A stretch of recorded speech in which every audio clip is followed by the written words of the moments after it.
And I mean, someone could show up, but yes, no one's going to be here to comment. Okay, I was like, oh, it died again. My bad. Yep, okay, I was just going to say, is that flipped?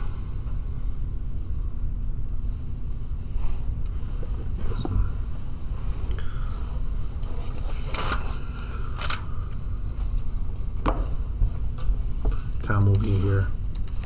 I was telling him before you got here, he might be late, but he's on his way, but he might be late. Jennifer's gonna maybe try and join remotely, but she's at track meet. Which, I'm glad I just said that because I didn't do that yet.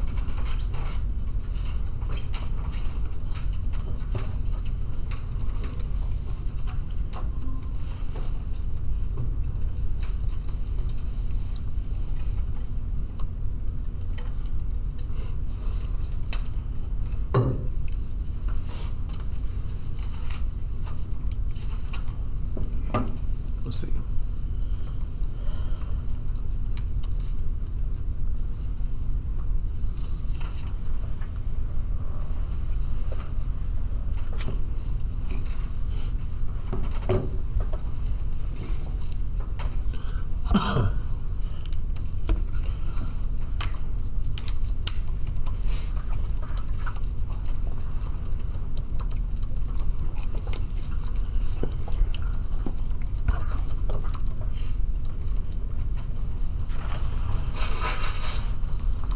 Do either of you ever record it?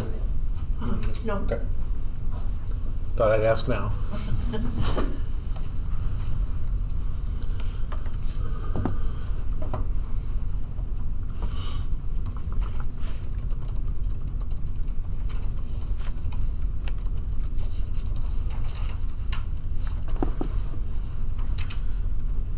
All right, I got 5:30.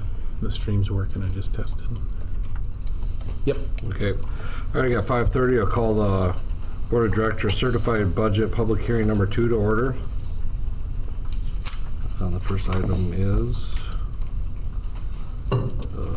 Is there anyone here to speak for public budget hearing number 2? Guessing not. And no one turned any paperwork either, so. Okay. So there being no one here for public comment, would there be a motion to adjourn? I'll make a motion to adjourn. Second. All right, it's been moved and seconded to adjourn. All those in favor say aye. Aye. All those opposed? Motion carries. All right, we are adjourned to that. And it is 5:31.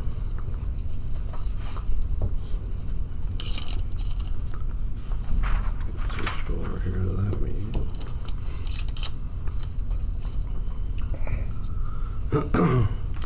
All right, I'll call to order the Board of Directors April meeting to order. Would there be approval of the agenda? Make a motion to approve the agenda as presented. Second. All right, it's been moved and seconded to approve the agenda as presented. All those in favor say aye. Aye. Those opposed? Motion carries. All right.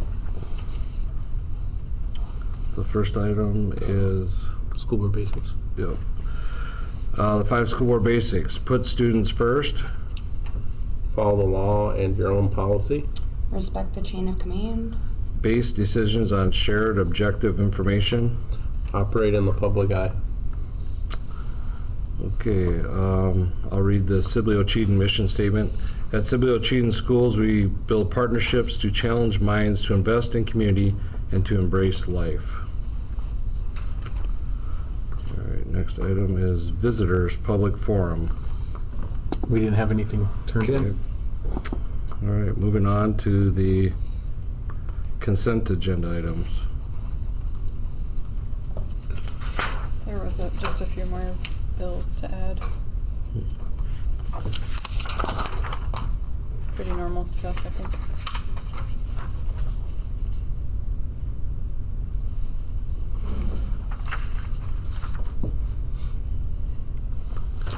Make a motion to approve. Can I add one thing before? Yep. Sorry, I was just gonna say thanks for, on the resignation, some of the, or all of really the people that put in, whether they're sponsors or instructors, for their time and dedication to the district. With the resignations there, we thank them for that. And then on the policies reviewed, I'd sent this to the review committee, but all of them were following legal guidance. There wasn't anything substantive that we chose. That's why I have it in the consent. It's all things recommended by ISB and legal counsel to make changes. So there's really nothing substantive to explain. Sorry, I didn't mean to cut you off. You good? Make a motion to approve the consent agenda.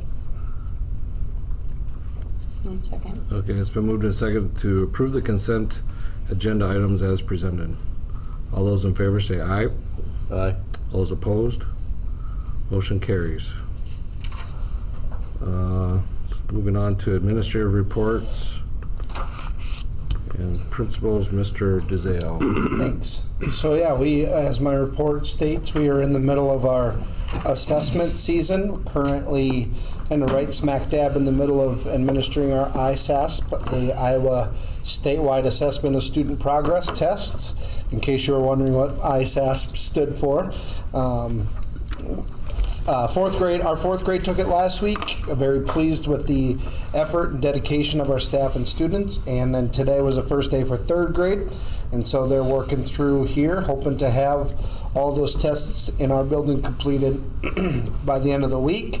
As mentioned in the report here, there are some things that we will, some data, some information that we'll get back based on the tests here by the end of the year, but we won't have the full report and progress or analytics for us until like August is kind of what I heard. So that's a little bit frustrating, but we work with what we're given. So FAST assessment, our testing team is working and making plans for our FAST, our final assessment windows. We do the FAST reading and iReady math 3 times a year to be able to check growth and see progress or see places where we're missing for kids.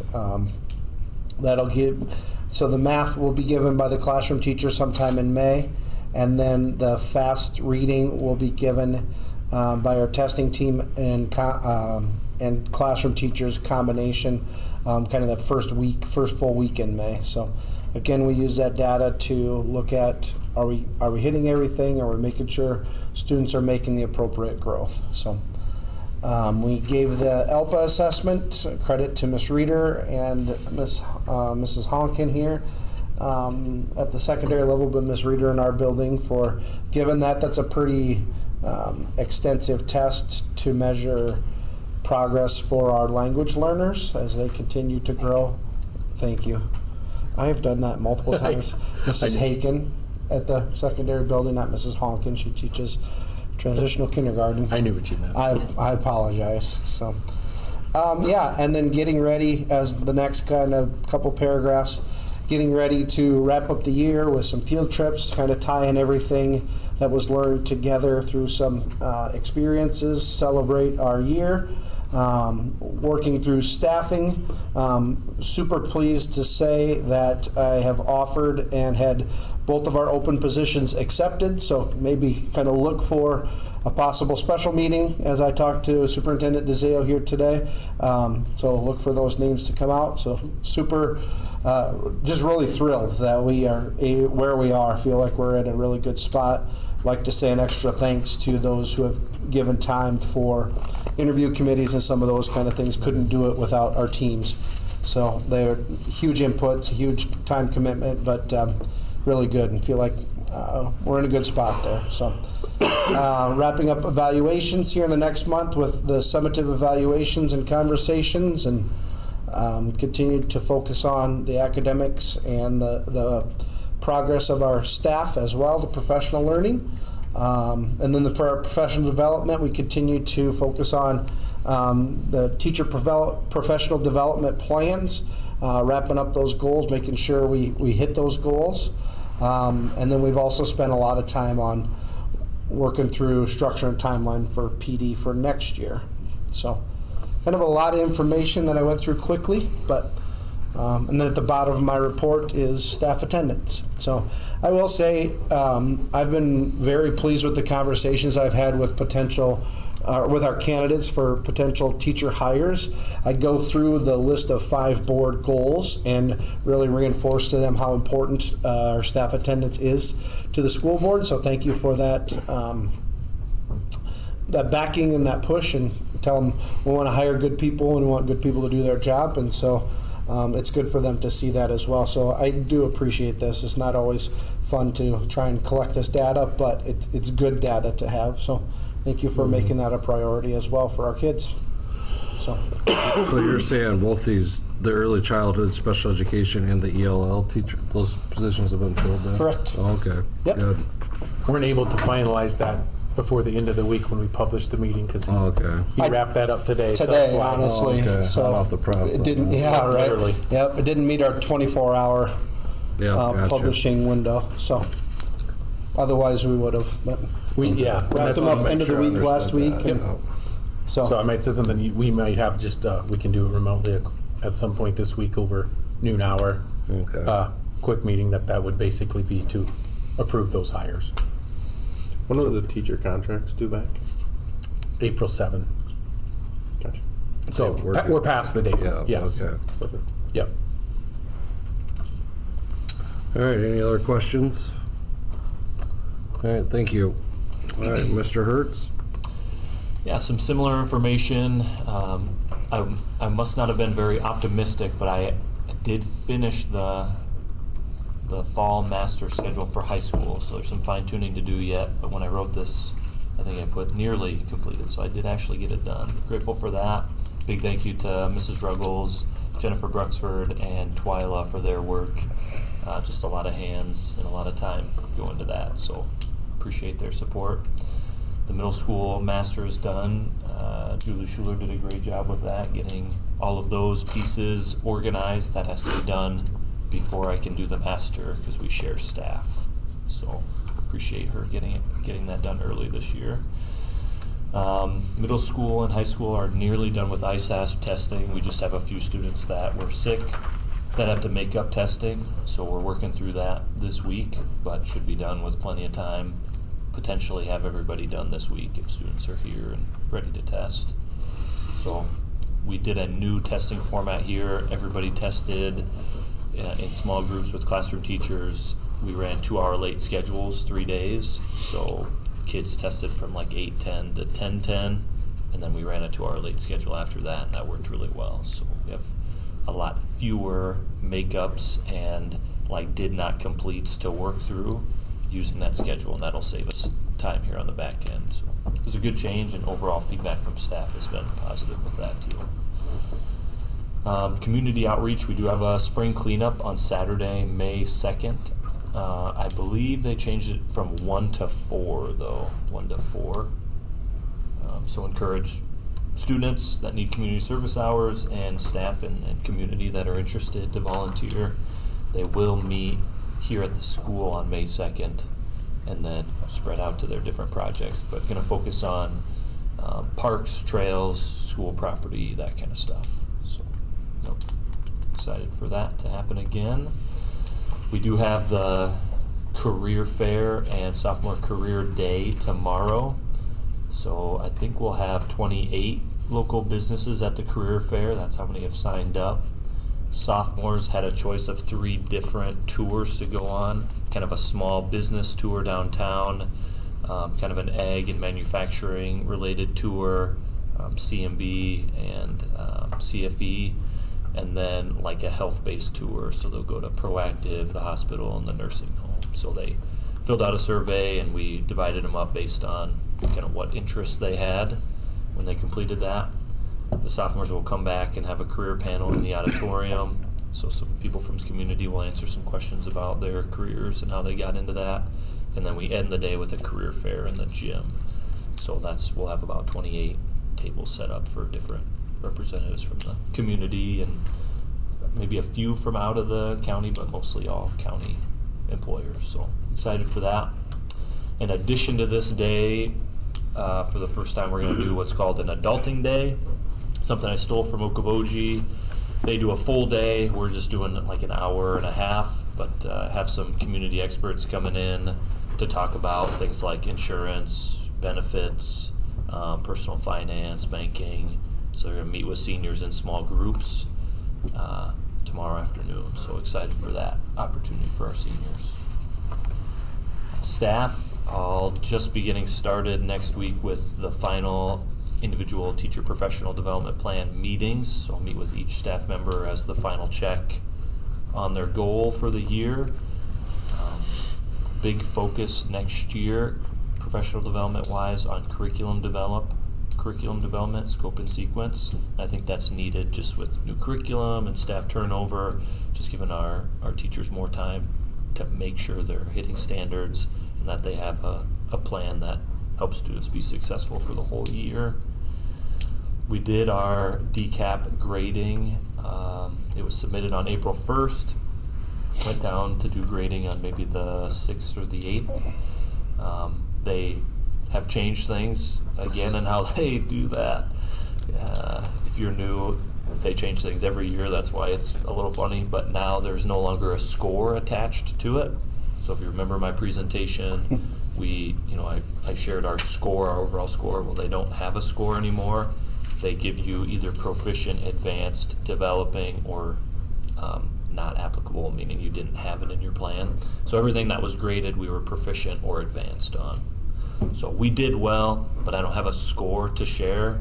So my opinion would be, I think we had a little better plan than last year, so we probably would have scored a little better, but going forward, there won't be a score. So, big thank you to our DCAP team, so the teachers that have committed time to help us develop that.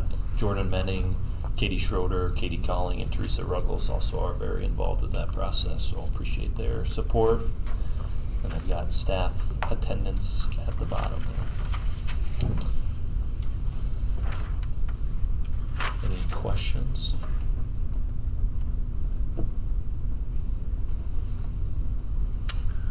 All right, any questions?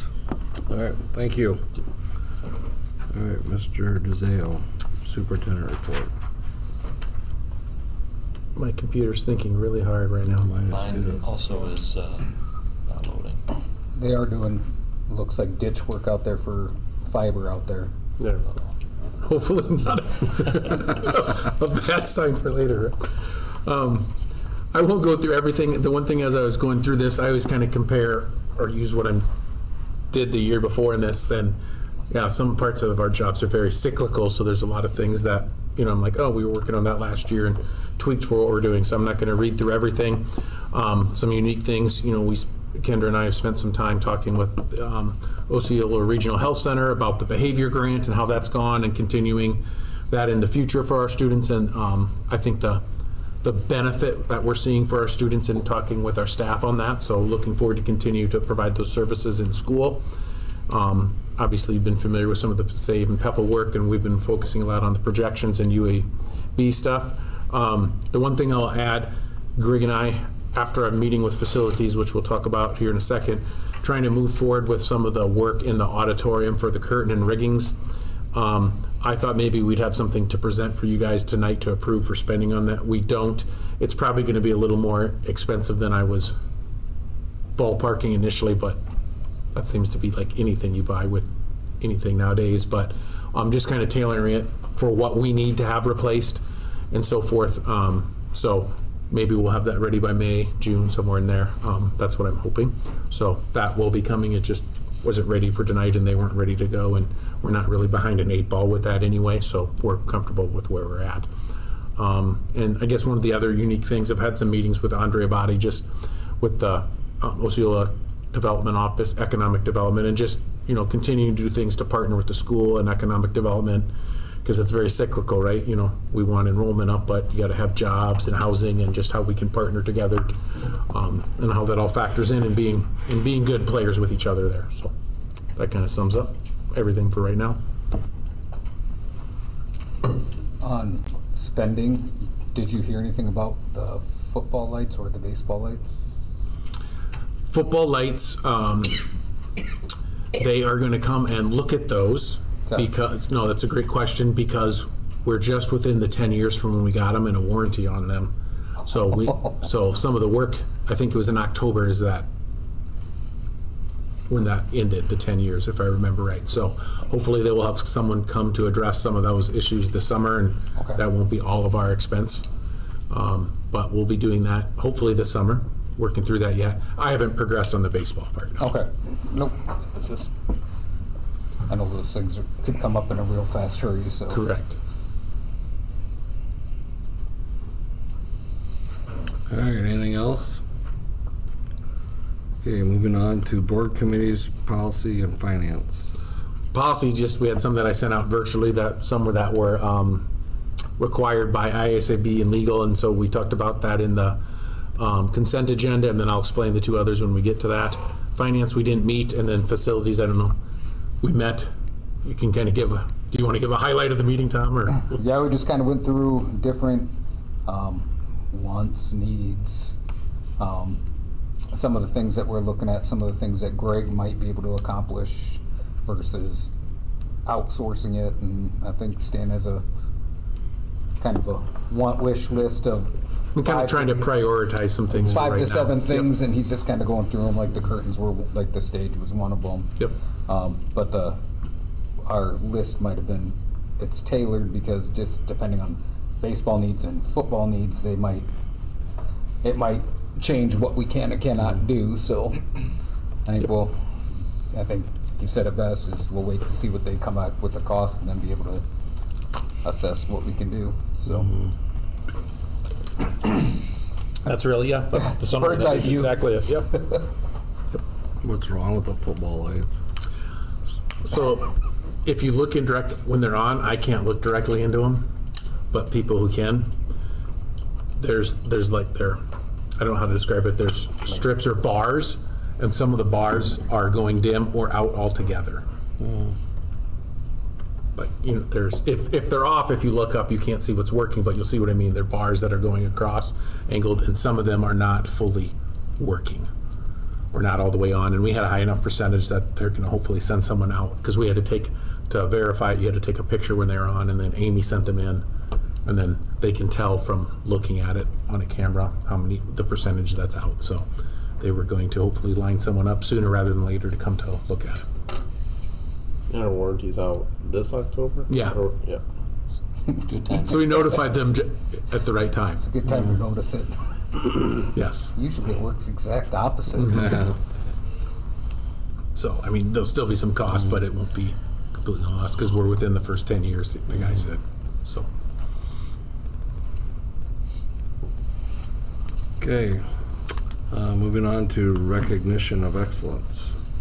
So our 3 senior student council members all had other obligations tonight, so weren't available, school-related stuff. So I'm going to cover that for them. From the middle school, Lincoln Crowett applied for the Mary Honing Braille Award that is offered through the Iowa Council of the United Blind. Her son Mike Honing started this award, and the Iowa Council has helped him keep it going. It is given to a student in Iowa every year. The last few years they have opened it up to a few other neighboring states as well. Lincoln is a lucky recipient that won this award this year and will receive a free Perkins Brailer, which I thought that seemed like a really good prize, and they do, I looked it up, they do run between $700 and $1,000, so that's a pretty cool deal for Good him. prize. Yep. High school, Yasmin Espinoza, Daniel Rosas, Michelle Acosta Portillo, Gay Beavers, Annabelle Chavez, and Violet Lingle participated in the Space Settlement Design Competition in Houston, Texas, March 27th through the 29th. They did exceptionally well. A special recognition to Yasmin Espinoza for being a member of the winning team, presenting and being selected as an alternate for the international competition in Orlando in July. Talked with the students after they got back. They all said it was a great experience, and that's been the feedback each year when we've had kids go. So. 2026 IHSMA State Solo and Small Ensemble Contest. Huge congratulations to our SO Senior Ensemble members, Sakira Alanis, Jordan Carpenter, Rachel Daigle, Wyatt Cry, and Gabriel Vanderhoof for their outstanding achievement. This ensemble earned a perfect Division I rating, 40 out of 40, and they were selected for the IHSMA by the IHSMA for an outstanding performance this year, an honor awarded to only 2 or 3 vocalists or ensembles for the site. As part of this honor, they have been invited to perform at the 2026 IHSMA Outstanding Performance Showcase, which will take place on Tuesday, May 19th, 2026, at the Simon Etzy Music Hall, Iowa State University in Ames, Iowa. It's a very meaningful achievement for me, as well as I am incredibly proud of these 5 seniors who began their high school choir journey with me as freshmen when I started my teaching position at Civil Cheaton. This is coming from Mrs. Lee. I am deeply grateful for the continued support of the school and administration, which makes opportunities like this possible. And our generals of the week for March. On March 6th, elementary, Jason Oliveira. Middle school, Camden Hodap, Connor Marco, Carson Peters, Jack Seringer, Riker Gakey, and Adrian Jensen. Raven Felix, Jose Lopez Gomez, and Alex Gonzalez. For high school, Gabe Beavers. For staff, Kendra Heitrider. On March 20th, elementary, Maddox Groen. Middle school, Cade Lushin. High school, Hadley Creighton. Staff, Madison Nagel. On March 27th, elementary, Estefany Lopez Santos. Middle school, Kennedy Terpstra, Alexis Braun, Quinley Taylor, and Addie Perry. High school, Brianna Jacobsma, and staff, Scott Ruckles. Alrighty. Well, thanks for reading that. Yep. All right, moving on to discussion items. We have our curriculum presentation with fine arts.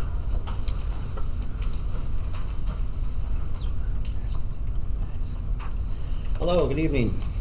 Hello. Pass them down. Sure, thank you. Okay. I guess. Thank you. Jay. All right, so on behalf of Fine Arts and PE, I have not all the PE. We have elementary and high school. The middle school is in a different grouping, so I don't have him. But you can see our group there, great group to work with. Elsa Weiss is new this year. She's an alumni, come back to teach K-6 vocal music for us, doing a great job. So excited about that and not having to worry about filling any of those positions this year, so that's great too. Any questions you have throughout this presentation, feel free to ask. Mr. Zale wanted me to keep it within an hour and a half, I think he said, so I'll try and cut it down a little bit. But Try to shoot for 2. So, no, great year for us. I think we talked about that IHSMA award too. That's called the Best in Center. So all the students that perform in that center that day for whatever school, they pick one to get the top rating. And so they got that from the senior ensemble, so that's pretty great. So I just listed some accomplishments we've had throughout the year by department. For overall as a department, for us, classroom management stuff, all that, we've covered that quite a bit. I've tried to be the contact person for our new staff to help with that as well, and they're doing a great job with that. We have regular meetings to assist with all that, and planning and scheduling to make sure that all of our calendar stuff works in our auditorium, scheduling all works well. And they really work well with that. So we were recognized as a school for our participation in Music in Our Schools Month, which is March. Received a certificate for that last week, actually.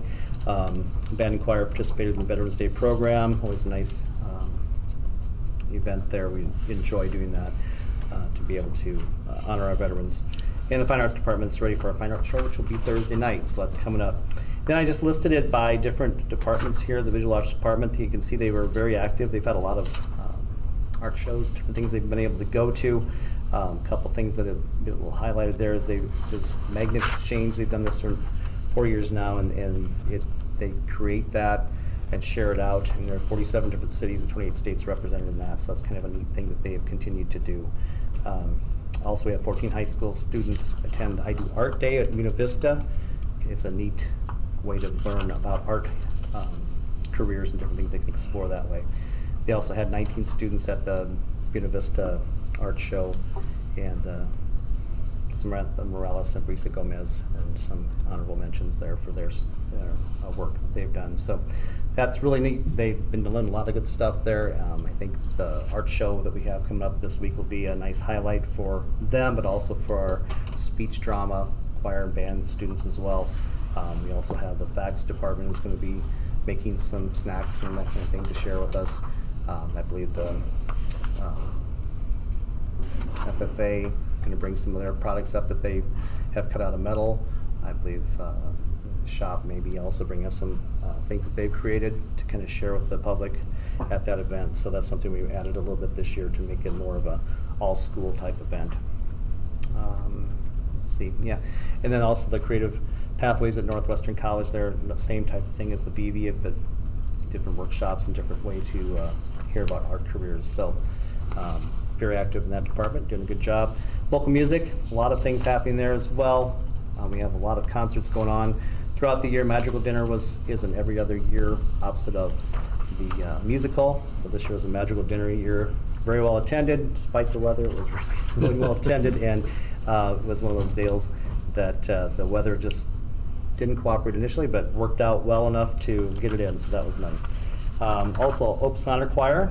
Obviously, we had 2 students there, Natalie Gomez-Mitchell and Maverick Benningen, who made that. Very high honor for students to be able to make that. A lot of kids audition throughout the year, and not very many people make that, so it's a great testament to their work and to Mrs. Lee as well. So, also had 3 students make All-State Choir. You can see that there, Wire Cry, Gabe Vanderhoof, and then Jordan Carpenter is the first alternate. Again, tremendous work there being done individually and with Mrs. Lee to get that done. And we talked about the choir ensembles.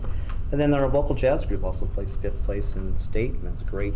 If you watch that online, it was, I enjoyed watching the whole group of 2As go to kind of see where I ranked them, and they did very well, so an excellent group there. So choir boosters, of course, are busy and active, and we do have a choir trip next year, which we will probably be talking to you about it in another meeting, so coming up here. So fine arts, physical education, page 2 here. They stay very busy. They did get new cornhole sets and, of course, pickleball. They enjoy that. Maybe do tournaments once a semester for those, and that seems to be very popular. They also do a lot of different games, and they work on scoring and learning all the different rules for that to keep them aware of what's going on, that to help them enjoy when they watch the other games as well. Let's see, in the band department here, we had a good season for marching season, 6 through 12 marches. Not a lot of schools do 6th or 7th, 8th grade marching band, especially our size, but we still continue to do that. They've done a great job. Parade of Bands was really well attended, very well received. We had a good high school marching season again, had a lot of awards and some great things. Went to a new festival in Lamar's, which I hope to go to again. Nice place to do it, nice and flat, didn't have to go up hills all over the place with all of our equipment, so it really was a good one. We also happened to win the best woodwinds and brass at that festival, so that was kind of neat. Pep band, one of the things we tried to do, I was trying to do this last couple of years, is to get the pep band a little bit more involved and more students involved in it. And we were up to over 30 members this year, so that was a nice addition, and I think it made a difference at the games as well. Students just got done, I'll go in line here. We performed at the nursing homes before Christmas with the middle school students. It's kind of your 3rd, 4th year, 5th year maybe now, I guess, doing that. Seems to be very popular. Kids enjoy it a lot too. They always ask us when we're going. And so the residents, of course, enjoy that, and it's been a nice tradition to start and keep going. So ensemble contest for middle school just got done. We had all the students in 6 through 8 participate in that. All the students received 1s or 2s, and one of the judges did comment to the tremendous amount of growth that they've seen over the past years. We tried to hire different judges, but we've had 1 or 2 that have been with us for like 4 or 5 years, and they said tremendous growth, just seeing the difference from when we had COVID time and unable to maybe do everything we wanted to do, to up to now, everything is just really continues to grow, so that's nice of them to say that. Song ensemble contest for high school as well, very good. We had, I have everyone participate in that, and they did very, very well this year again. So So it was a nice number of people and did very well. Our drumline and middle school color guard performed at games. We tried to play at the Christmas parade, got frozen out, so we didn't do that one. But we kept trying, and we'll get that in. So we did get into a game anyway. We've also performed Memorial Day services last year. We'll try to do that again this year. We have stuff in line for that already, as well as good old summertime days and days of old. And Melvin has asked as well. We do get requests to do those things. It's just as available. Students are not as available as they used to be back in the day. So I guess it's as much as we can, we'd like to do that stuff. It's in my thought, it's never a parade without a band, and so it's nice to have be something there. So we do that as much as we can. Lots of concerts going on. We still have another concert coming up yet.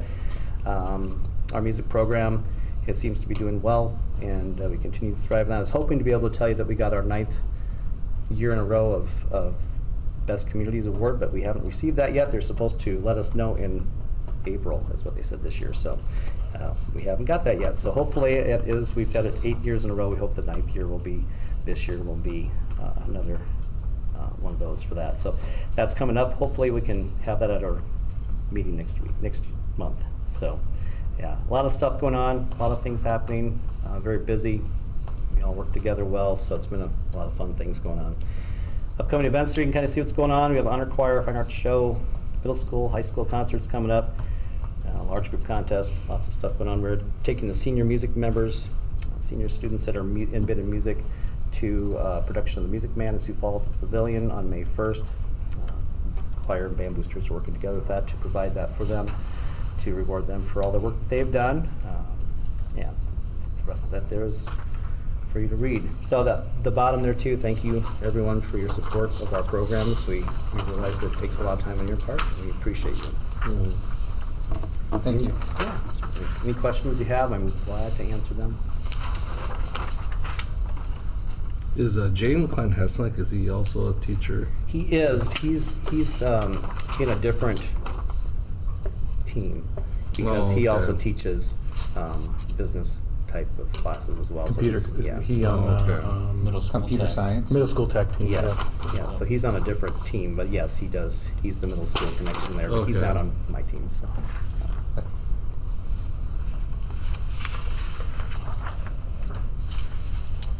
Yeah, very nice. yeah, thank you for your support. We appreciate you a lot. Thanks. Thank you. Thank you. All right. Moving on to 2-minute board policy and finance moment. So I don't have any trivia or finance, and update you on something waiting on legislation here that Kendra and I have been talking a lot about since I put this in last week, Senate file. I think it's in the House version as well, potentially in the governor's proposal. But the short version of this is, over the year, we've talked about our UAB, right? Our unspent authorized budget balance, right? We haven't talked about it as a percentage a lot, which I'll talk about later here. But in some of the housing or the property tax proposals, excuse me, there's a proposal for schools not to carry a balance higher than 35% of the prior year's expenses, okay? Going back to FY25. So for us, we're at about 42%. That 7% over, we're just estimating your parking it at about $700,000 in authority, okay? Doesn't mean you lose that cash, but authority. So don't know how, we're just giving you a heads up here about how we're handling it or if this will pass. But if it does, because the legislature is going to wrap up here shortly, some schools, depending on where you're at, you might just absorb and take the hit on your UAB, but some might want to spend that down. Well, the problem with spending that down right now is, when does our fiscal year end?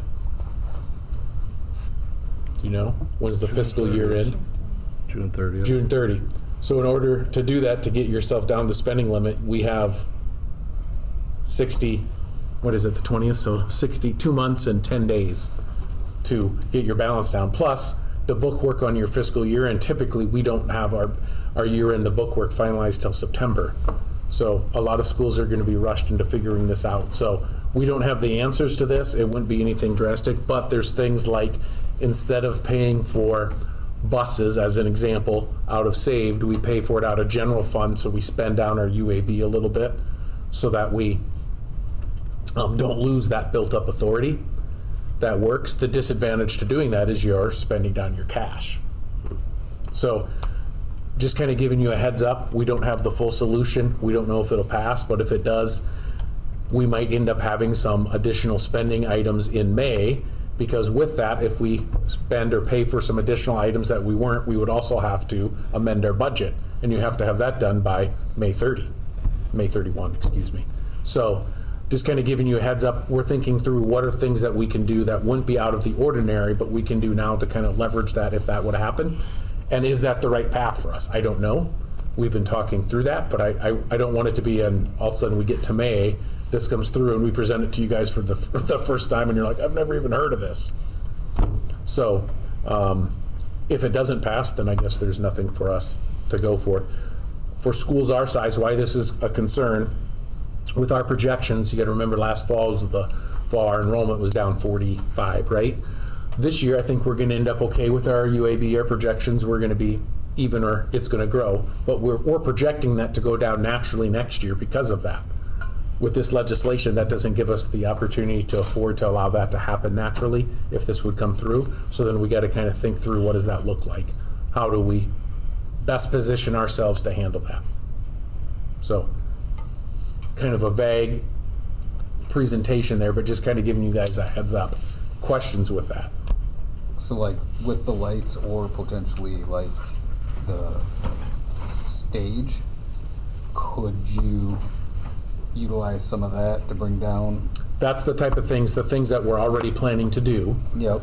Instead of paying for that out as an example, so maybe like the buses out of saves or the state, I'll use this stage as an example, that we would, instead of paying for that, if we would get that done by June 30, instead of paying for that out of PEPAL, do we pay for that out of general fund to kind of use those reserves? And then that also leaves your balances a little bit higher in those funds that you could maybe do a bigger project a year from now, right? Yep. Maybe we couldn't handle, I'll give you an example, maybe we can't do all the roof at once, but if we don't spend from that this year, because we, then maybe next year we can do a bigger section of the roof. I'm just throwing that as an example, because that's, that's what we're talking through. Or is it not worth us spending down our cash to get that UAB and just take the hit on UAB? Because I think there's some schools that have a high UAB balance, but they're not sitting as a strong a cash position, so they're probably not going to spend that down, and then you just lose that authority.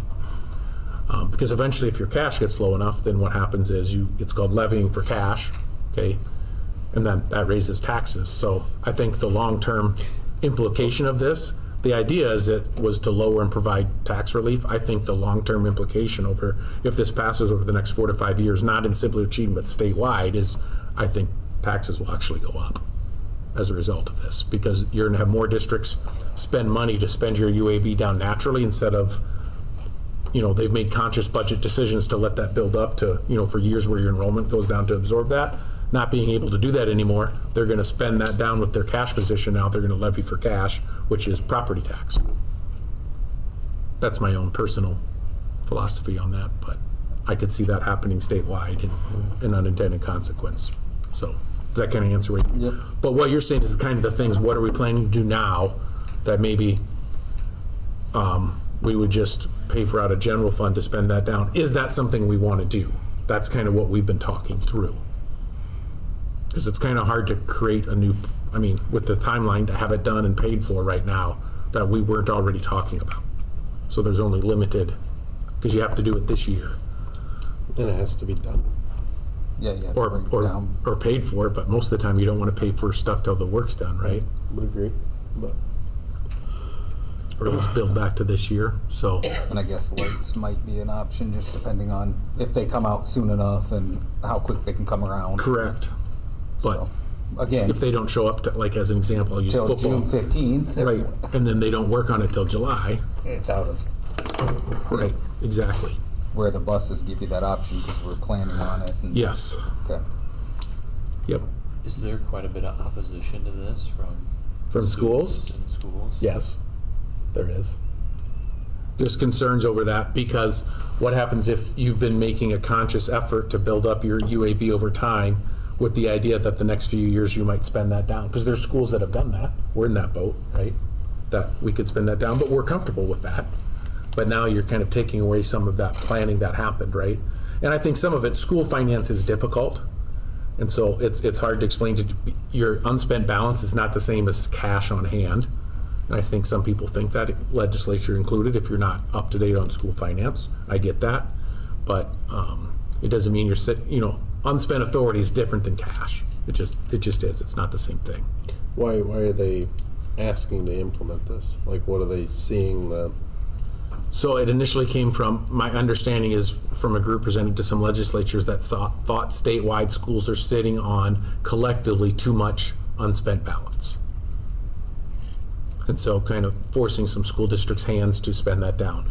So as an example, we went through and just looked at a bunch of area schools where we're sitting at, right? Mm-hmm. So we're at about, so it's a percentage of your expenses, your unspent balance you carry over is about 42%, okay?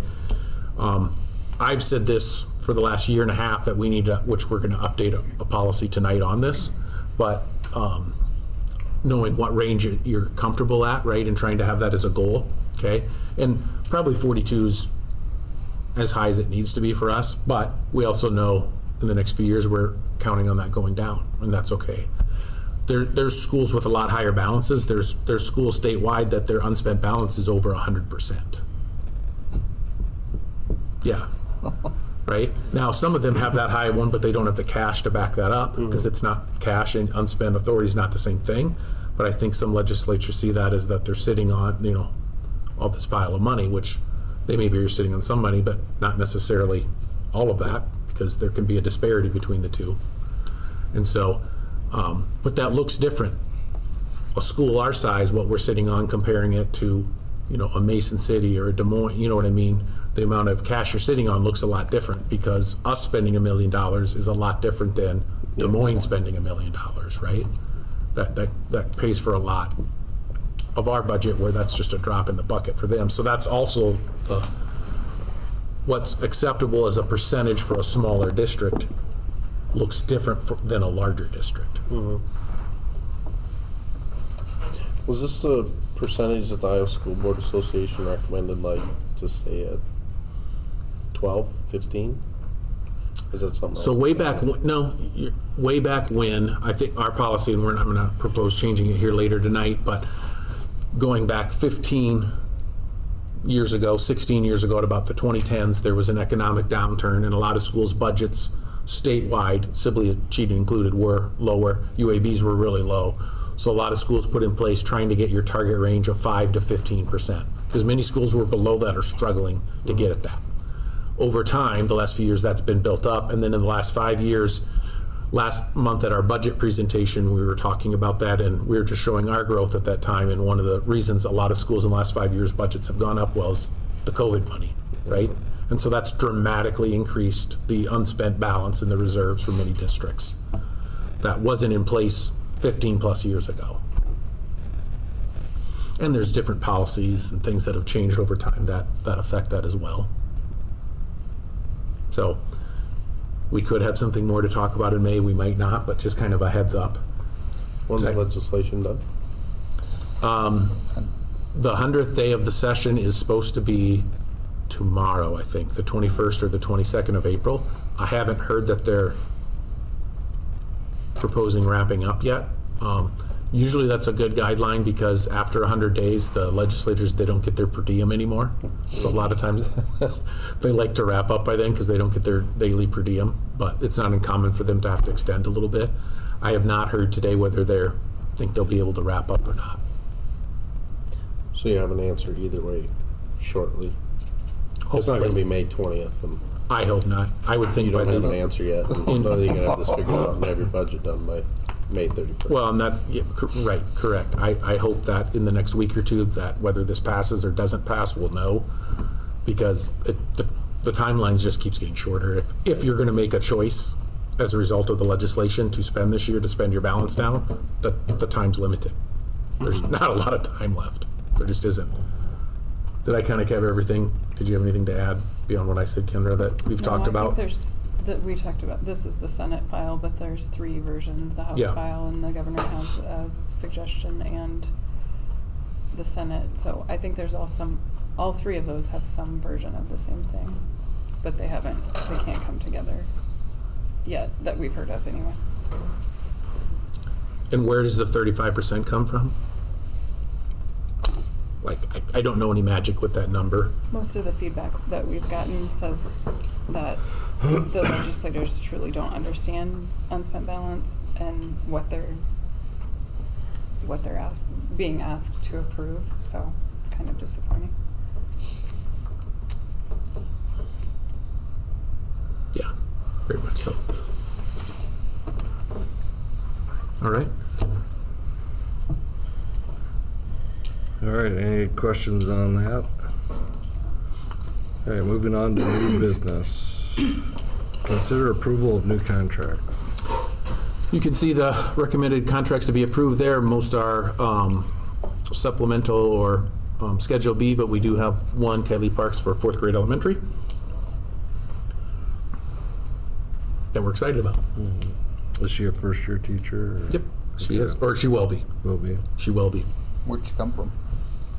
Do you want to answer that? Sure. I do know the answer, but She's currently at UNI. She's taken online classes. We're very fortunate because she's student teaching with us as well. So got a firsthand Oh, nice. look. So Nice. And Jace is a new teacher for next fall too. right? yes, we approved him last month. Yeah. Yep, to be in the middle school, but recommended for high school assistant football conduct. Yep, it's Jace Wiedemann, correct. And then, like I said, we had 2 elementary ones that I'll probably, that and one other item, we'll do a 5-minute board meeting someday at noon this week that you can remote in on. Okay. I haven't done any setup work on it because this Yeah. literally happened today, this afternoon, so. yep. And did we just add a bus driver, or did we lose one, or somebody? Regular route driver for next year to replace someone. Yep, Okay. yep. I think in the earlier we had a resignation. Yes, of, correct. Deb. Yep. Yep. From Deb. So, Yep. For the second time, yes. Yeah. I was like, I'm pretty sure. All right. Time came back, so. Any other yeah. questions on? Be I'll make a motion to okay. approve the new contracts as presented. Be a second. Second. All right, it's been moved and seconded to approve the new contracts as presented. Any discussion? Hearing none, all those in favor say aye. Aye. All those opposed? Motion carries. Consider approval of TLC and mentoring contracts for 26-27. We approved all the contracts for next year last month, or issuing those. And then following through on that, we have to issue and these are usually secondary contracts for our 2 instructional coaches, our Katie Schroeder and then Barb Williamson, and then our TLC curriculum leaders. That's kind of the role that Kelly presented tonight. As an example for fine arts, it lists them there. And then the mentoring contracts, listing the people and whether they're in their first year. These would be the mentors, obviously. They're not in their first year, but they'll be mentoring someone, a new teacher, here in either their first or second year.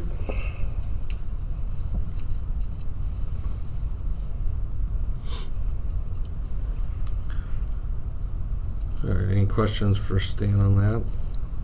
Is it required of a new teacher that they're mentored for 2 years? Is what? If they are on their initial contract, yep, they have to have a mentoring program of some type, whether that's through the A or we found more benefit doing it ourselves and following the curriculum. If they're beyond that and they have their full license, then it's a district choice. So we've done that sometimes with some veteran teachers coming in and some veterans we have not, just kind of depending on their experience and where they're coming from. About 2 years, then they're done. Yep, correct. Yep. Assuming they meet all the requirements for the program. Yep. Okay. We do have the option to add an additional year if we If feel needed. it's necessary. Okay.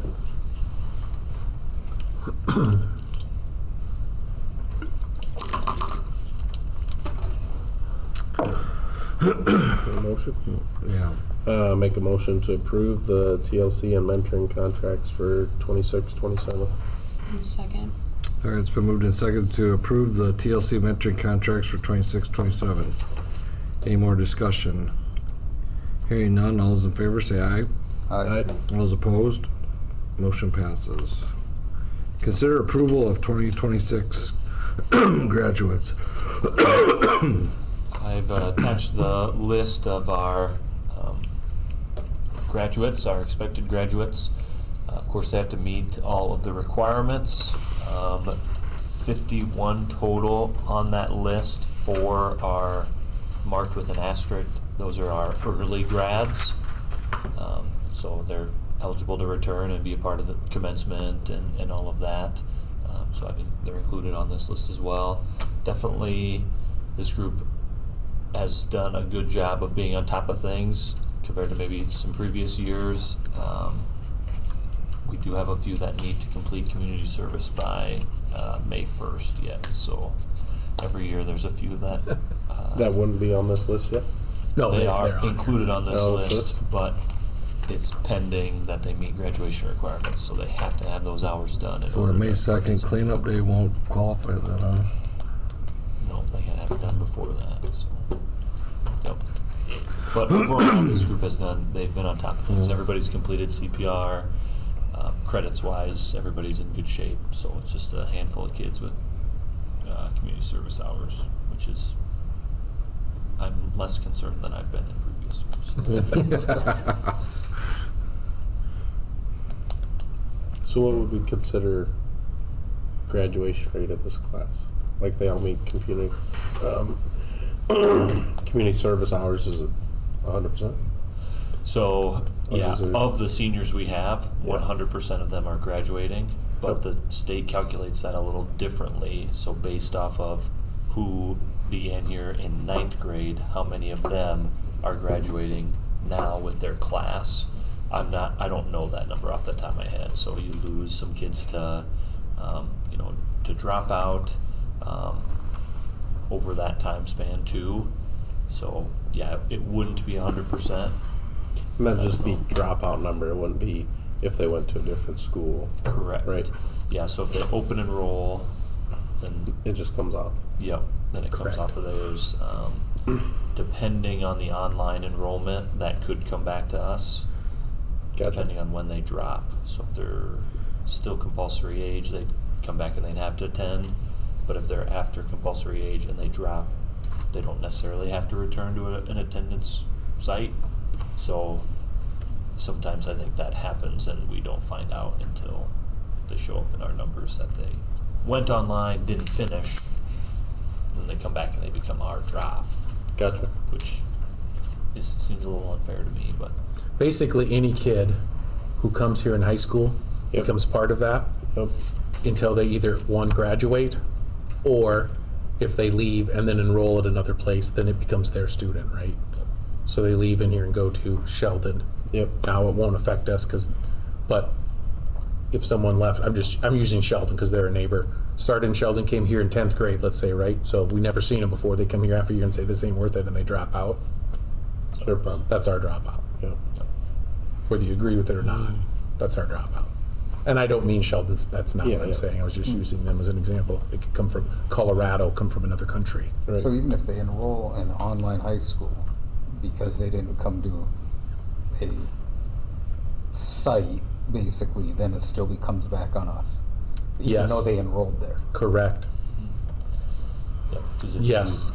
if you stop, if you're compulsory age and you stop attending, they're required to return to their attendance site in person, or declare that they're homeschooling. I mean, there's some other options too, but yeah, if you're 17 and you stop attending your online school and don't finish,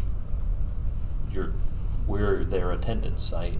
So my understanding is we take that dropout, not the online school. So they could have done 2 years of online and it would still fall back on us. Mm-hmm. Yeah, that's We fine. track. So if it's Yeah. an accredited online, yep. That's so crazy. Mm-hmm. We're aware of who those students are that have chosen to go online, because that's an open enrollment. It's tracked that way.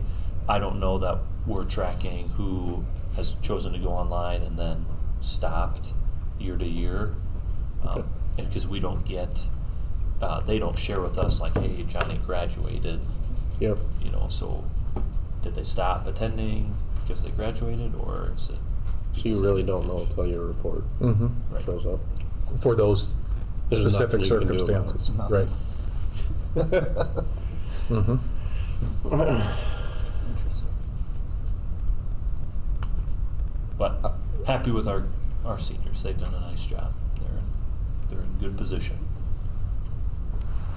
I guess I'll make a motion then to consider approving the 2026 graduates. I'll second. All right, it's been moved and seconded to approve the list of 2026 graduates as presented. All those in favor say aye. Aye. All those opposed? Motion passes. Consider approval of FY27 certified budget documents and authorization to file with county auditor. So we had both budget hearings. Tonight, obviously, no one showed up, and I said I won't comment till the board meeting, so the final budget, really not a lot's changed, but if you remember, I said that we couldn't accurately tell you what the rate was because the legislation was set after we had to publish the first meeting, so I can tell you that now. The numbers in adjustment right now, our proposed tax rate would be $10.76. Decimal-wise, it goes .762220. Is what the rate would, which is what we said we would guesstimate it, but we couldn't officially say that. So that's usually the biggest thing people want to know, right? Other than that, not a lot numbers-wise changed since our last budget hearing. So what's the process is that we have answered questions, no one had them. We approve that tonight, and then we have to show proof of publication, and then Kendra presents that all with the county auditor, and we have to have that filed here in the next few days, and then we're good to move forward. That rate could be slightly, in most years it is slightly adjusted after the legislature wraps up and any final things. Any adjustments that they make that doesn't put us at risk, that they change and adjust that because of legislation, and the Department of Management will finalize that. So it's always usually a few cents different than from what we publish and approve. The final rate always ends up that slightly different, never exactly the same. So. Not that anyone notices, but.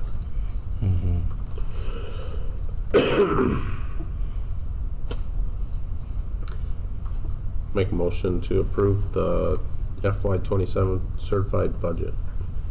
I'll second. All right, it's been moved and seconded to approve the FY27 certified budget as presented. Any discussion? Hearing none, all those in favor say aye. Aye. All those opposed? Motion passes. All right, consider approval for giving missed time for students and staff. Last month, we did that for seniors, but I said we'd have to wait because we wanted to see what would happen the next month. We haven't had any additional days, so we really only have one missed day. Board policy says, the school calendar states the following: the board may amend the official school calendar when the board considers the changes to be in the best interest of the school's educational program. Really, we're not changing the calendar, we'll just forgive the missed day. That is my recommendation. I always say not every snow day / weather day is created equal. I think there's a difference between making one up and three, because if we'd have to make it up, we're coming back on those days after Memorial Day. If we had 2 or 3, my personal philosophy is then I would make a different recommendation, but since we only have the one to make up, I recommend to forgive that day for students and staff. Make a motion to approve the one missed day for students and staff. Second. All right, it's been moved and seconded to forgive the missed time for students and staff of one day. Any discussion? Hearing none, all those in favor say aye. Aye. Those opposed? Motion passes. All right. So there are 2 separate motions here, but I'm just pulling up the stuff as we discuss here. So if you remember November, December, I don't remember, we kind of presented some initial stuff, did a motion to move forward with work and the bids from Thomas Bus Company. And I said we weren't committing ourselves to anything, and when we have that information, I would present it to you later. Amos has done a lot of work on this. Appreciate his work on this, time spent with him, Kendra looking at the budget with this. So we have, regardless of this, we currently have 5 leased buses, just to explain where we're at, right? Those, will end come June. Okay, that's a given. Technically, 2 are in the middle of the next year, but ignore that fact for right now because the flat ones. Okay, so we have 5 leased buses. They don't, what EFX are the flat nose, so the bigger ones with the flat front. The production schedule on those are behind, so there's no new available. Okay, even if we wanted to go that route, there's no new or leased ones available right now. They're about 9 months to a year out on that. Okay, so that's not an option. The regular, what we refer to, or Amos talks about, the C2 buses are our traditional ones with the hood on the front, for lack of a better word, right? Okay. So what we're talking about, I got to pull up the right quote to here. We have 2 of these. This is for 1, so we double that, and that's what the motion reads. So the bus purchase here, when this ends in June, the 2 flat nose, the Thomas EFX. This is for 1. We're doing this for 2 of them. I'm just trying to make sure I'm doubly stating this, right? We're recommending purchasing that out so that we own those 2 buses.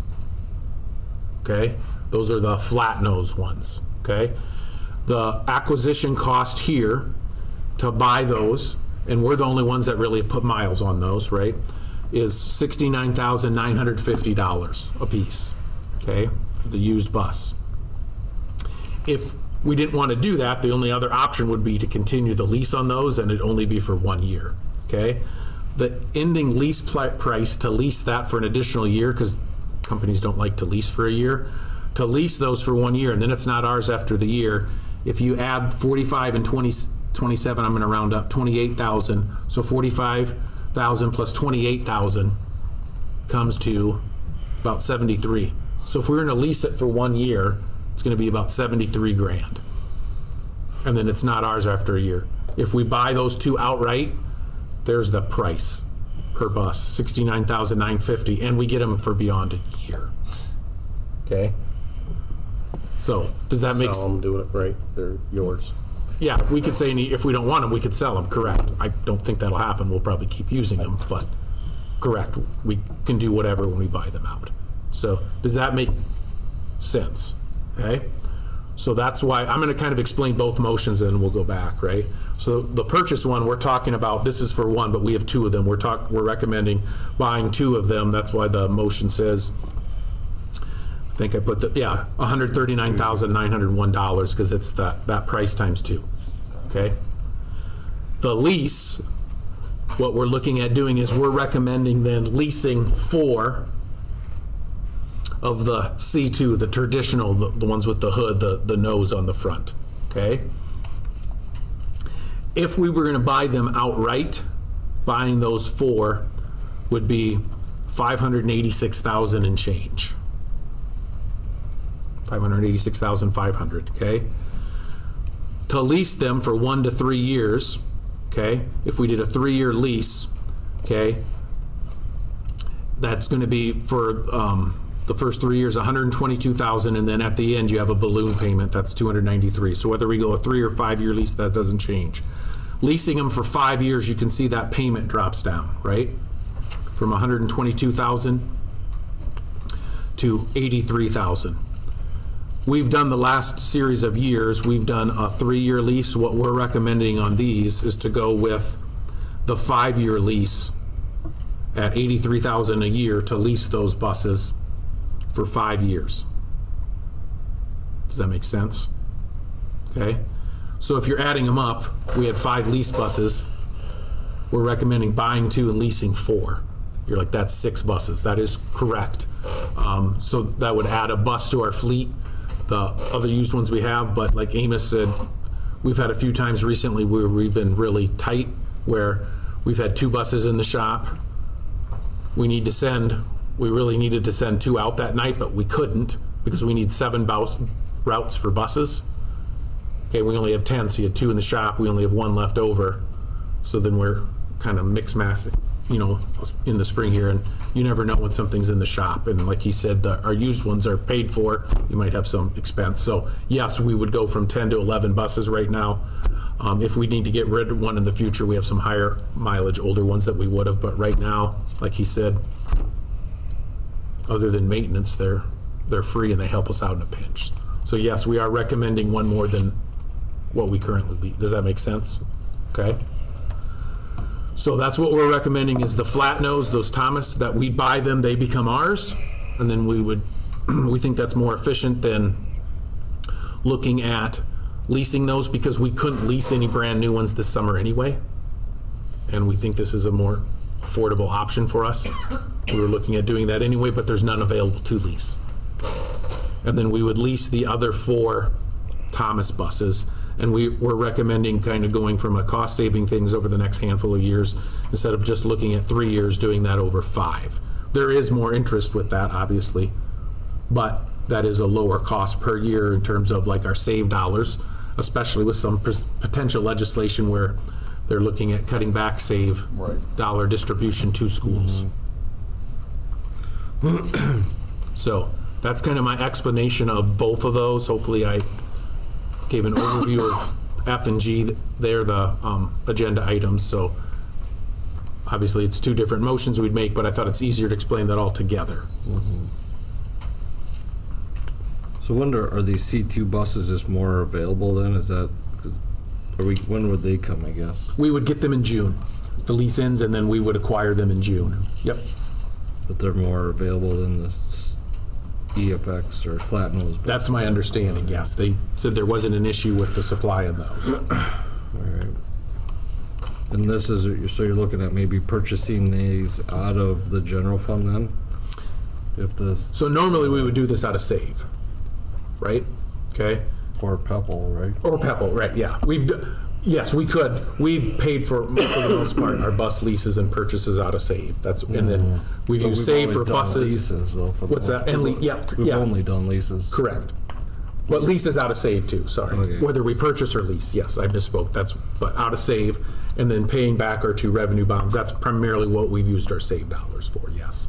So going back to that other agenda item is, we would look at, if that passes and we have to spend it down, we would pay for this out of general fund as a way to spend some of that unspent authority down, going back to that topic, yes.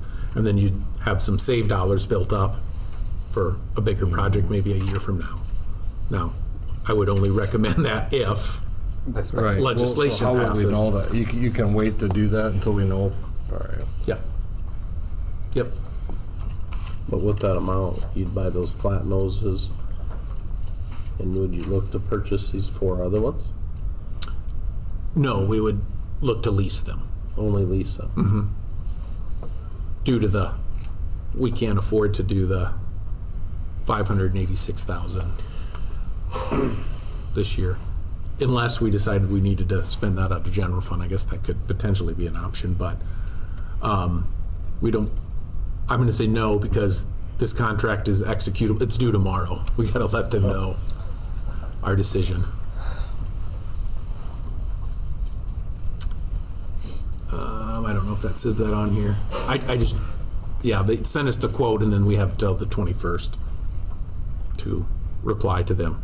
Because I told them our board meeting was on the 20th. What were we spending on bus leases before, per year? Good question. Do you know that off the top of your, No, I'll look quick. okay. I've heard the number, but I don't remember it, and I don't want to say the wrong number from memory. Let's see how good your memory is. What would you say? 134,000. I didn't say it's more than what these are quoted for. But you're also leasing one less bus. Correct. Yeah. Yes. Yes, For 5 years instead of 3. instead of 3. I think Amos, when he gave us that presentation earlier, like the lease prices jumped astronomically again this year. Like, They did, and plus, a different district got a quote for a new, just to point this out, EFX bus that they were getting this summer. They're kind of going back and re-questioning it, because the quote for the new bus was $190,000.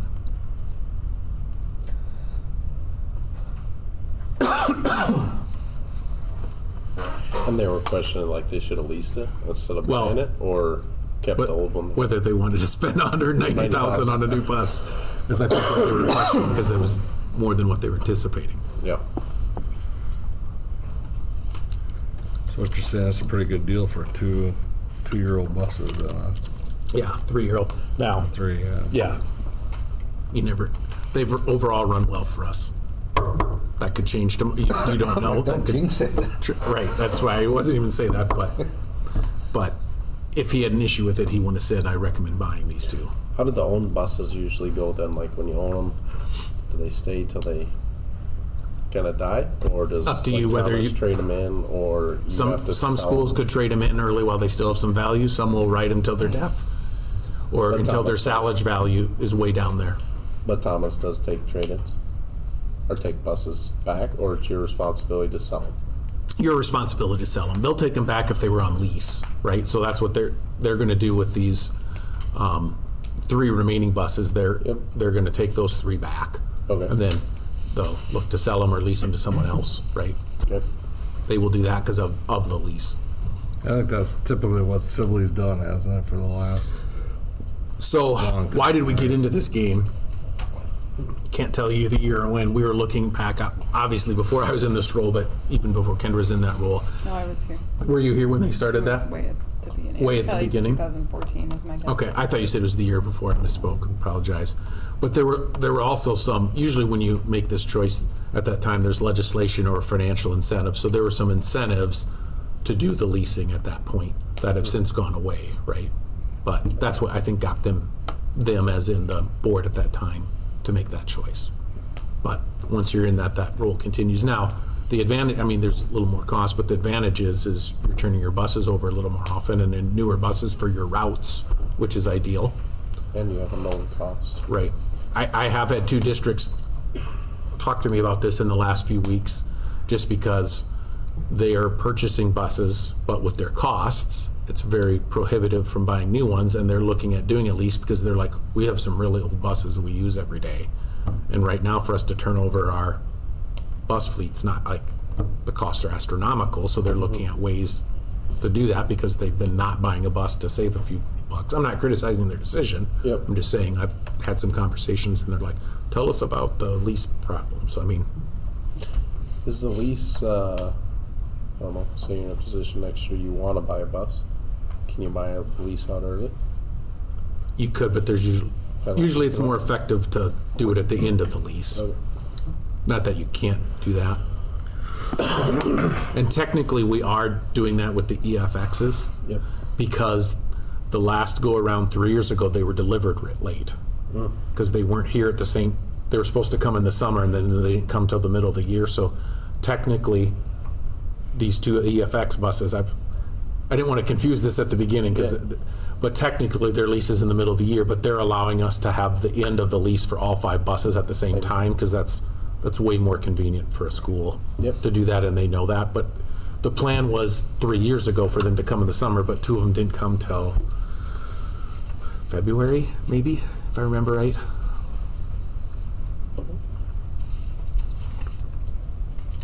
So is it 2 separate motions then? Yes.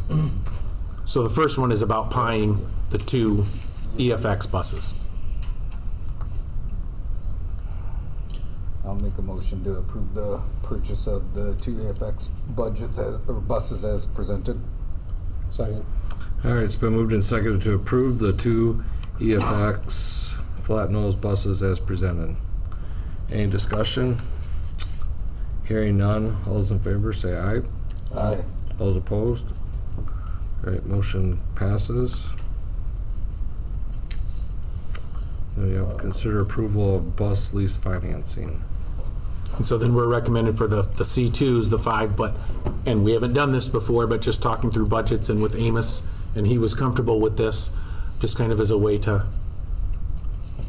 lessen in the immediate future here, the cost doing the 5-year lease, and he did not have an issue with that. Excuse me. Make a motion to approve the 4 Thomas C2 buses on 5-year lease. I'll second.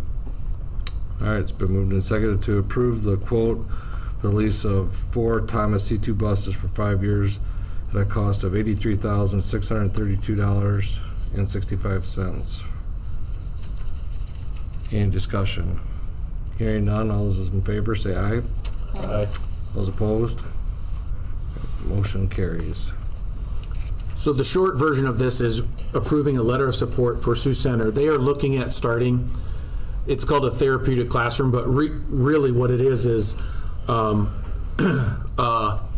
a school for really students with high level special ed needs. As an example, we have a student right now, potentially some more that are going each day to Lifescapes in Sioux Falls.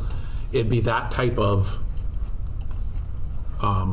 needs that they're looking at meeting, because nothing is done. And they have students that are going there as well, and rather than sending that money out of state, they're looking at starting that, and just having it, this letter of support would not commit us to anything financially, but they need that for some of their funding and some of the other things. So I put the letters that they sent to us as an explanation, and then what our letter of support would look like. The only reason it would tie us down financially is if in the future we had a student that qualified and we felt we would want to send them there, because then we would pay for that like we would Right. Lifescapes or anything else, right? But we don't pay for it if we don't have someone going there. But this is a letter of support for them to continue the process to get this started.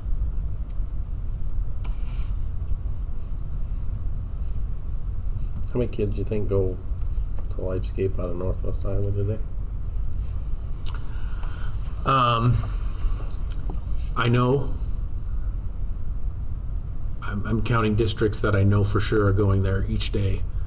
And I'm just quickly counting in my head, I'm at 8 already. I was gonna say 10, but Yeah, I'm sure I'm low on that, but I just went through quick that kind of So do we neighboring share districts. costs, like taking kids up there? Do we? if you can share transportation with another district, schools look into doing that. Some of the times the high needs of the kid, that's Right. not a An great option. option. Right, Right. yes. Or interaction, because we've reached out to schools too, and like the one school's like, yeah, we can't share rides. That's not And I mean, there's, an option for the needs of that student. besides a student cost per se of, it's no longer attending Sibley Ochiden, Yep. attending. Is there another benefit besides in-state? Like, is there any other benefits besides, it's probably a little less miles. Little less mile travel, I didn't know. easier for Medicaid billing purposes when you're not going across state lines, Yep. and access to some state level funding that way. Some of that maybe doesn't directly impact, but indirectly does impact Yep. us, because some of the differences between special ed law between out-of-state placement like South Dakota and Iowa, some of that we've seen in the rub already, and just on some wordings and some reports and what we need that they normally don't do.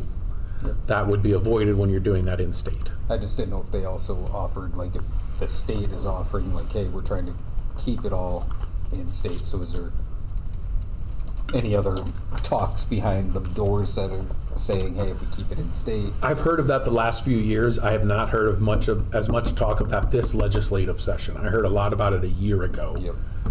trying to build more support so those dollars stay in state. I have not heard as much about it this year. Okay.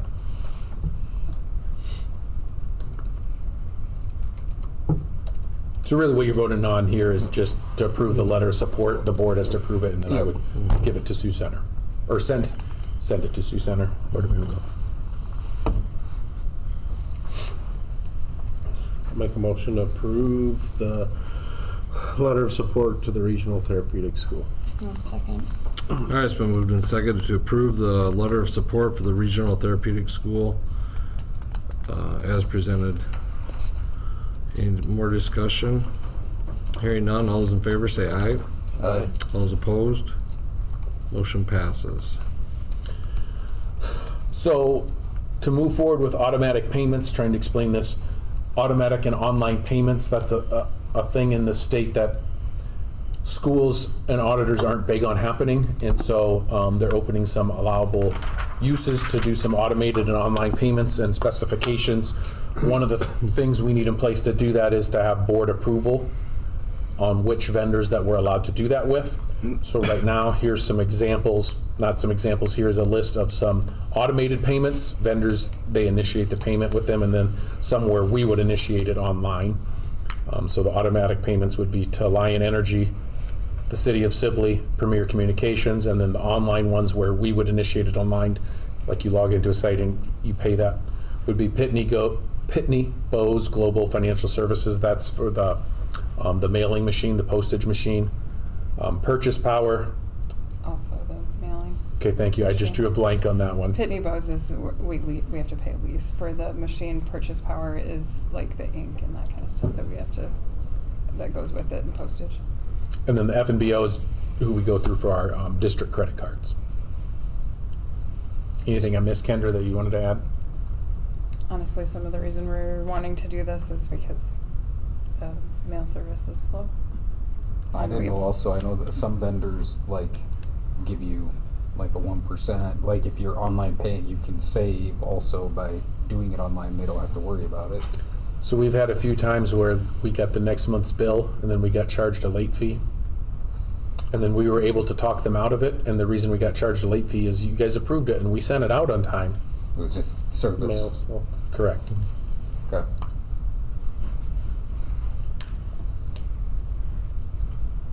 All right. There'll be a motion to, I'll make a motion to approve the automatic vendor payments as presented. Second. all right, it's been moved and seconded to approve the automatic vendor payments as presented. Any more discussion? Hearing none, all those in favor say aye. Aye. All those opposed? Motion passes. So I'll try and make this simple and painless. We are a part of a group called Iowa Star, and then collectively that group purchases insurance plans for everyone as a member, and I believe there's 27 districts that are a part of this. We attached an updated new 28E agreement that needs to be approved by each board as a part of this because Iowa Star is moving forward in going with self-funded insurance, okay? A self-funded insurance plan. As a result of that, they fall under some of the requirements of the Iowa Insurance Commission because basically they're not literally, but almost literally becoming their own insurance company. Now, they're not offering it on the open market, but they're providing the insurance for the Iowa Star Group, okay? Iowa Star Group has a very high rating, and once you're in it, you're in. But there are schools that have tried to get in that have not been allowed in. So it's a good thing to be a part of. So this is an updated 28E agreement that was needed to be updated since we're moving forward with fully self-funded insurance. I say we, the Iowa Star Group, not sitting cheating on their own. But it's, and as part of that process, this was required, updated language through the Iowa Insurance Commission that was required. I put in there, I did add one thing from when we published Friday. They just had an updated, they sent an email on Friday and we were out of the office, but an updated wording on the motion. So I added that today of what the motion the wording of the motion needs to be. So I put that in there. And then we would approve it by roll call vote. That's recommended, not required, so we'll just do a roll call vote since it's a 28E agreement. And the biggest things that changed on that, here's the example, the one they sent us today just had an approved or updated date on that, right? Was there one other item? I think. Just the date, right? Just the date. The date. And so the updated agreement is attached. I suppose you could have read it if you were really bored or struggling to notice things or something, but I was just glad to see it wasn't, you had to read it for the motion. no, we do not have to read the entire resolution or I'm gonna go agreement. get dinner. So I did amend that, I didn't delete or change anything, but I added that so that was on there and what on the motion needs to be to approve this. I'll make a motion to move to approve the amended 28E agreement dated effective June 1st, 2026, subject to any additional edits required by the Iowa Insurance Division in connection with the trust certificates of registration application. Second. Okay, we'll do a roll call vote. Jamie, Yes. Denise, Yes. Arthur, Yep. Tom. Yes. Okay. All right.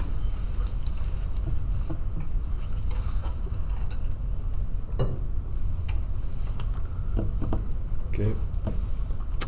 Consider approval of Visser Brothers Plumbing and Heating Pay Application Number 2, MSRV project. Yep, this is required per the contract. The ERV units are in. They're currently being housed by Visser Brothers.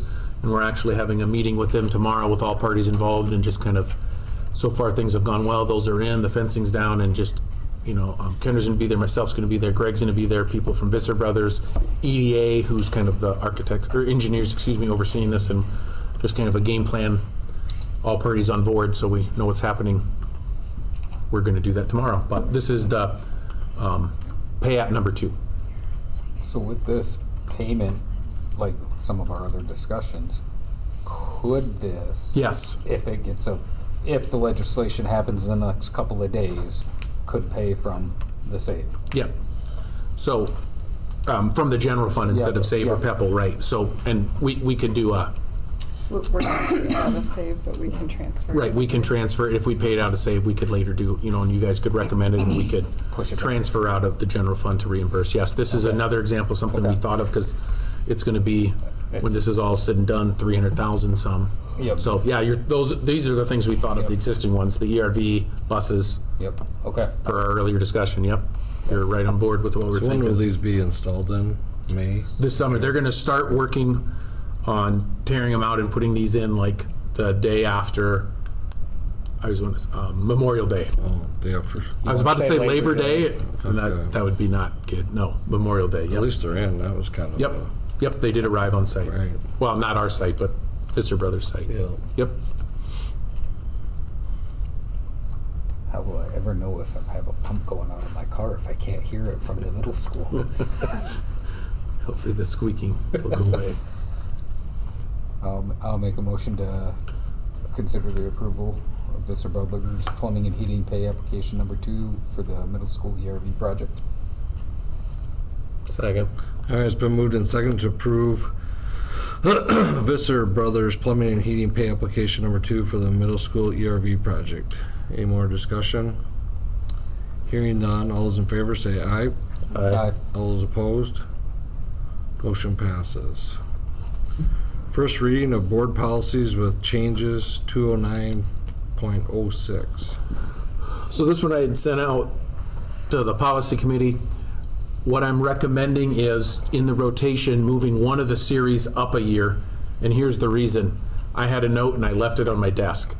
But in the 200 series, I think there's a total of, I don't remember what it was, 30 or 40 policies. And in the 300 series, there's 40. The 400 series was something like 100. And so rather than next year being a really light year, and then the year after being a lot, because there's a lot of policies in the board of directors policies that really there's not a lot of content to. Like, one of the policies is the oath of office. One of the policies is duties of the president and vice president. There's not a lot of content to them. So moving up the rotation so that in the year when we do the board of directors, the 200 series, we do the 200 and 300 series together that year, and then the 400 series, which is for the employees, like staff, certified and non-certified staff, doing that on their own, because I think that'll balance out the rotation. That's really the only change. Everything would, by moving it up, would still be within the 5 years. Yep.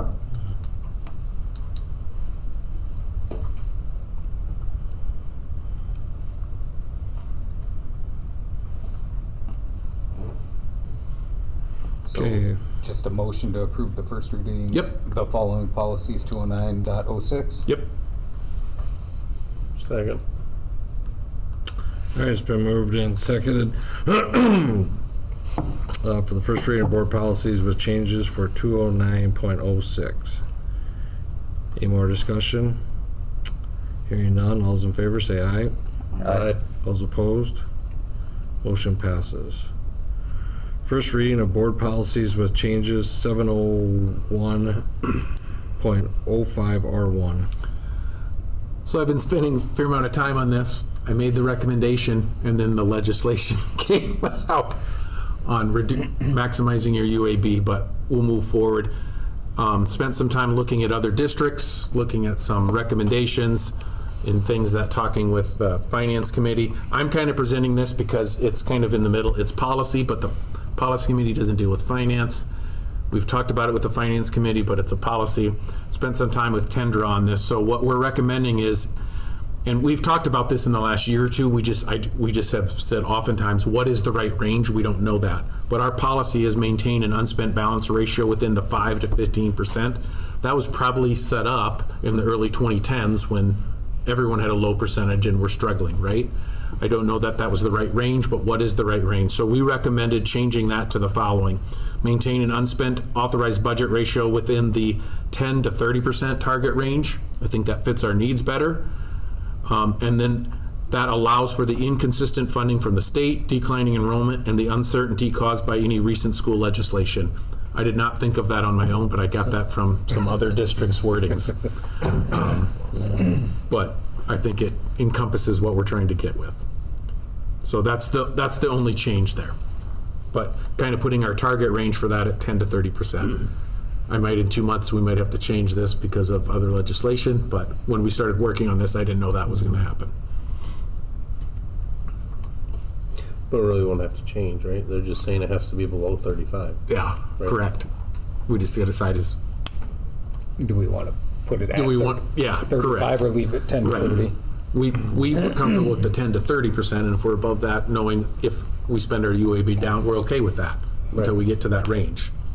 I wasn't anticipating them putting an arbitrary limit at 35. I didn't know that was gonna happen. So, Make a motion to approve the first reading of the board policy with changes to 701.05R1. I'll second. All right, it's been moved and seconded to approve the first reading of the policy 701.05R1. Any more discussion? Hearing none, all those in favor say aye. Aye. All those opposed? Motion carries. All right, looks like we're asked to go into closed session. Make them. well, does anyone, do we wanna use the restroom before we go in, or are we good? I'm fine. I'm okay. I'm okay. I'm fine too, just asking, as long as we gotta shut this down first. Thanks, guys. Yep.